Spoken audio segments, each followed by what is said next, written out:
സംസ്ഥാനത്തെ കൊടും ചൂടിൽ വലഞ്ഞിരിക്കുകയാണ് ജനം. ഇന്ന് 3 പേർക്കാണ് സൂര്യാതപമേറ്റത്. മലപ്പുറത്ത് 2ാം ക്ലാസ്സുകാരനും യുവാവിനും പൊള്ളലേറ്റു. താമരശ്ശേരിയിൽ 40-കാരനും സൂര്യാതപമേറ്റു. വൈക്കം വെച്ചൂരിൽ കനത്ത ചൂടിൽ തളർന്നു വീണ ഗർഭിണിയായ പശു ചത്തു.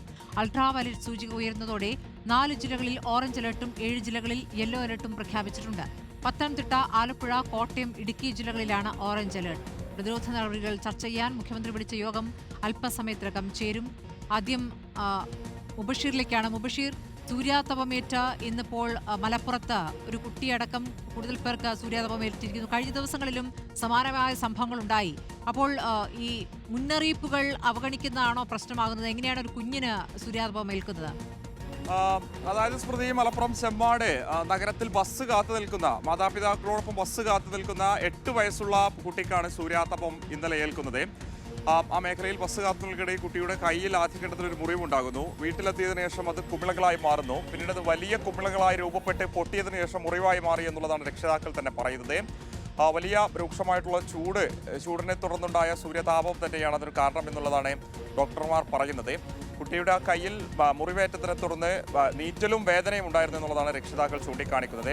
ഉടനെ തന്നെ തൊട്ടടുത്ത പ്രാഥമിക ആരോഗ്യ കേന്ദ്രത്തിലെത്തി. അവിടെ നിന്നും പിന്നെ തിരുവങ്ങാടി താലൂക്ക് ആശുപത്രിയിലെത്തി ചികിത്സ നൽകിയിട്ടുണ്ട്. കുട്ടിയുടെ ആരോഗ്യനില തൃപ്തികരമാണ്. മലപ്പുറം ജില്ലയിൽ തന്നെ താനൂരിൽ ജോലി ചെയ്യുന്നതിനിടയിൽ ഒരു യുവാവിനും സൂര്യാതപം ഏറ്റിട്ടുണ്ട്. കൈകൾക്കാണ് മുറിവേറ്റിരിക്കുന്നത്. സമാനമായ രീതിയിൽ കുമിളകൾ രൂപപ്പെട്ട് പിന്നീട് അത് മുറിവായി മാറുകയായിരുന്നു. ശക്തമായിട്ടുള്ള ചൂടാണ് ജില്ലയിലെ വിവിധ ഇടങ്ങളിൽ അനുഭവപ്പെടുന്നത്. കഴിഞ്ഞ ദിവസം വളാഞ്ചേരി പൈങ്കണ്ണൂർ സ്വദേശികളുടെ 5ഉം 3ഉം വയസ്സുള്ള 2 കുട്ടികൾക്ക് സൂര്യാതപമേറ്റിരുന്നു. ആ മുറിവുകളൊക്കെ തന്നെ പാടുകളായി മാറിയിട്ടുണ്ട്. ആശാപ്രവർത്തകർ ഉൾപ്പെടെയുള്ള ആരോഗ്യ പ്രവർത്തകർ നേതൃത്വത്തിലുള്ള സംഘം ജില്ലയിലെ വിവിധ ഇടങ്ങളിൽ വീടുകൾ കയറി തന്നെ ബോധവൽക്കരണം നടത്തുന്നുണ്ട്. ശക്തമായിട്ടുള്ള ചൂടുള്ളത് കൊണ്ട് തന്നെ പുറത്തേക്ക് ഇറങ്ങരുത്. ഈ പുറത്തിറങ്ങി ജോലി ചെയ്യുന്ന ആളുകളൊക്കെ തന്നെ ദുരന്ത നിവാരണ അതോറിറ്റിയുടെ മുന്നറിയിപ്പുകൾ, ജാഗ്രതാ നിർദ്ദേശങ്ങൾ പാലിക്കണമെന്നുള്ളത് തന്നെയാണ് പറഞ്ഞിട്ടുള്ളത്. ജില്ലയിൽ വിവിധ ഇടങ്ങളിൽ രൂക്ഷമായുള്ള ചൂട് അനുഭവപ്പെടുന്ന പോലെ തന്നെ ഈ ജാഗ്രതാ നിർദ്ദേശങ്ങളോടെ മുന്നോട്ട് പോകണമെന്നുള്ളതാണ് ജനങ്ങൾക്ക് ജില്ലാ ഭരണകൂടവും നിർദ്ദേശം നൽകി. ശരി, നിലവിൽ ഓറഞ്ച് അലർട്ടുള്ള ജില്ലയല്ല മലപ്പുറം, എന്നിട്ടും അവിടെ സൂര്യാതപം ഏറ്റിരിക്കുന്നു പലർക്കും എന്നുള്ളതാണ്. സുനിഷയിലേക്ക്. സുനിഷ, ഇപ്പോൾ ചൂട് കൂടുകയാണ്, ഇനിയും ചൂട് വർദ്ധിക്കാനുള്ള സാധ്യതയെന്ന മുന്നറിയിപ്പും വരികയാണ്. ഇതോടൊപ്പം തന്നെയാണ് ഇപ്പോൾ ലോഡ് ഷെഡിംഗ് ഇപ്പോൾ നടക്കുന്നത്. ഇത് അപ്രഖ്യാപിത ലോഡ് ഷെഡിംഗ് അല്ല, ഓവർലോഡ് മൂലമുള്ള സ്വാഭാവിക നിയന്ത്രണം എന്നൊക്കെയാണ് മന്ത്രിയുടെ വിശദീകരണം. ഈ സ്വാഭാവിക നിയന്ത്രണത്തെ എന്ത് പേരിട്ട് വിളിച്ചാലും എല്ലാ ദിവസവും ഇപ്പോൾ രാത്രി കുറച്ച് സമയം കറണ്ട് പോകുന്ന ഒരു പ്രതിഭാസം തുടരുകയും ചെയ്യുന്നുണ്ട്. അപ്പോൾ എന്താണ് ഇക്കാര്യത്തിൽ മന്ത്രിയുടെ വിശദീകരണം സുനീഷ? അതോടൊപ്പം തന്നെ എന്താണ് ഇപ്പോൾ പുതിയ മുന്നറിയിപ്പ്, കാലാവസ്ഥാ മുന്നറിയിപ്പ്? സ്മൃതി, ഏറ്റവും പുതിയ മുന്നറിയിപ്പ് പ്രകാരം വരുന്ന 2 ദിവസം കൂടി ഇതേ തോതിൽ തന്നെ ചൂട് ഉയരുമെന്നുള്ളതാണ്. ഒരു 28-ന് ശേഷം മാത്രമാണ് വേനൽ മഴ പ്രതീക്ഷിക്കുന്നത്. നിലവിൽ ഈ ഇടുക്കിയും വയനാടും ഒഴികെയുള്ള എല്ലാ ജില്ലകൾക്കും അലർട്ട് നിലനിൽക്കുകയും ചെയ്യുന്നുണ്ട്.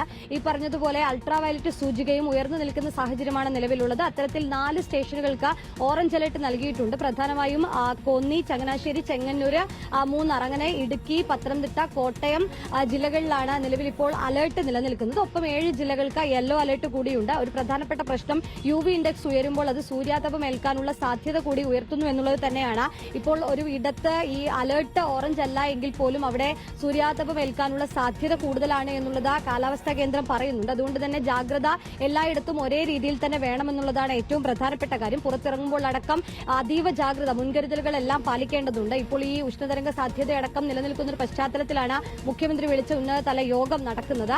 മന്ത്രിമാരും ചീഫ് സെക്രട്ടറിയും ബന്ധപ്പെട്ട ഉദ്യോഗസ്ഥരും എല്ലാം തന്നെ യോഗത്തിലുണ്ട്. ഈ യോഗത്തിൽ ഏത് തരത്തിലുള്ള മുൻകരുതലുകൾ എടുക്കാം, എങ്ങനെയൊക്കെ പ്രതിരോധ നടപടികൾ തീർക്കാമെന്നതടക്കമുള്ള കാര്യങ്ങൾ ആലോചിക്കുന്നുണ്ട് എന്നുള്ളതാണ്. കൃത്യമായ വിവരങ്ങൾ വരുന്ന മണിക്കൂറുകളിൽ ലഭിക്കുകയും ചെയ്യും. ഒപ്പം സ്മൃതി പറഞ്ഞതുപോലെ ഈ അപ്രഖ്യാപിത ലോഡ് ഷെഡിംഗ് അത് സംസ്ഥാനത്ത് വ്യാപകമായി ഉണ്ടാകുന്നു എന്നുള്ളത് തന്നെയാണ്. രാത്രി 10ഉം 15ഉം അരമണിക്കൂറും ഒക്കെ കറണ്ട് പോകുന്ന സ്ഥിതിയുണ്ട്. ആദ്യഘട്ടത്തിൽ, അതായത് ചൂട് കൂടി വൈദ്യുതി ഉപഭോഗം ഉയർന്നൊരു പശ്ചാത്തലത്തിൽ വടക്കൻ കേരളത്തിൽ മാത്രമായിരുന്നു ഇങ്ങനെ 10ഉം 15 മിനിറ്റും ഒക്കെ കറണ്ട് പോകുന്ന ഒരു സ്ഥിതി ഉണ്ടായിരുന്നത്. പക്ഷെ പിന്നീട് അത് സംസ്ഥാനത്തെ എല്ലാ ഭാഗങ്ങളിലും, നഗരങ്ങളിലും, ഗ്രാമങ്ങളിലുമെല്ലാം ഇതേ രീതിയിൽ തന്നെ കറണ്ട് പോകുന്ന ഒരു സ്ഥിതി നിലവിലുണ്ട് എന്നുള്ളതാണ്. ഇപ്പോൾ മന്ത്രി അടക്കം പറഞ്ഞതുപോലെ ഇത് ലോഡ് ഷെഡിംഗ് അല്ല എന്ന് പറയുന്നുണ്ടെങ്കിലും അവർ പറയുന്നത് ഒരു ലോഡ് റെസ്ട്രിക്ഷൻ എന്നുള്ളതാണ്.